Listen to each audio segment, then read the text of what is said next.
Hindi ko ma-explain yung nararamdaman ko ngayon. Pero ayoko na ganito. Ako nga pala yung lalaking madalas tumawa na akala mo'y walang problema. Na kahit sa isang maliit na bagay, ginagawang katawa-tawa. Yan lang kasi ang paraan para makalimutan ng problemang dala. Pero ang hirap na. Yung tipong ang sakit-sakit na pero pinipilit mo pa din maging masaya.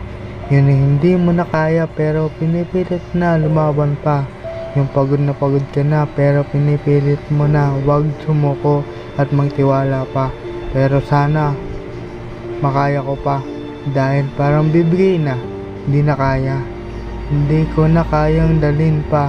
Nilamon na ako ng pressure at stress dahil sa problemang dinadala. Parang gusto ko na magpahinga. Parang gusto ko na matulog ng mahaba para makatakas sa problemang dala.